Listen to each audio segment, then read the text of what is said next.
আচ্ছা, আজকে ভিডিওর শুরুতেই একটা কোশ্চেন করি। আপনার কি পুরি ভালো লাগে, ডাল পুরি নাকি আলু পুরি? অবশ্যই এইটা কমেন্টে জানাবেন।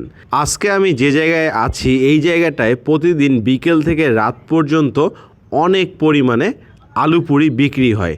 এর আগেও আমরা এখানে এসেছিলাম। এটা রংপুরের একটা জনপ্রিয় আলু পুরির দোকান আপনি বলতে পারেন।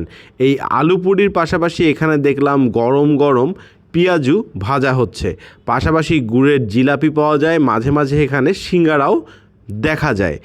আজকে যদিও সিঙ্গারা আমি এখানে পাইনি, হয়তো বা শেষ হয়ে গেছিলো।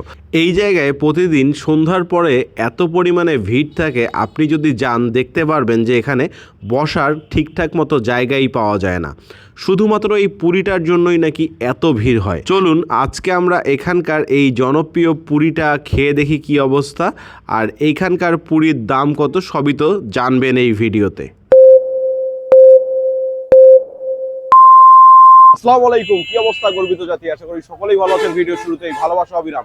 এই মুহূর্তে আমি আছি রংপুর সাতমাথা। আমার পিছনে হচ্ছে সাতমাথা। সাতমাথায় আসার মূল যে কারণ সেটা হচ্ছে সাতমাথা পুরি হাউসের পুরি ট্রাই করব। এই সামনেই পুরি হাউস, প্রচন্ড ভিড়। চলেন ট্রাই করে দেখি কি অবস্থা। আমরা পুরি হাতে পাইলাম। পুরি হচ্ছে 5 টাকা পিস, আর এখানে জিলাপি আছে 5 টাকা করে পিস।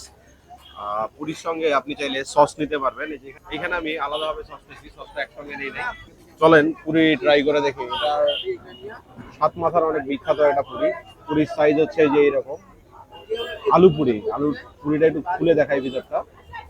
দেখেন একদম গরম, আর ভিতরে আলু দেয়া আছে। চলেন মুখে দেই, বিসমিল্লাহ।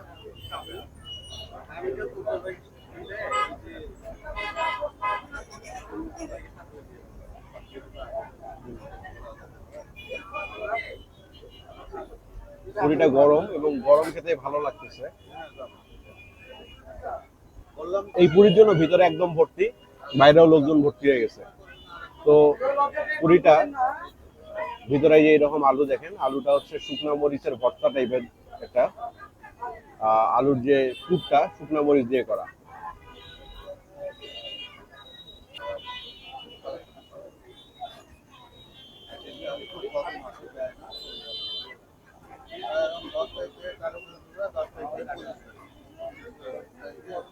আচ্ছা, আমরা একটু সস নেই।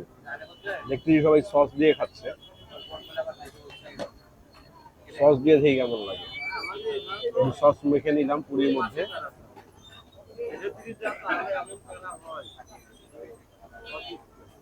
পুরিটা মোটামুটি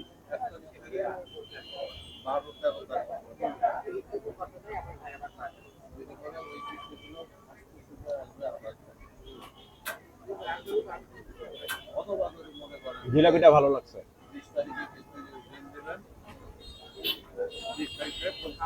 এখানে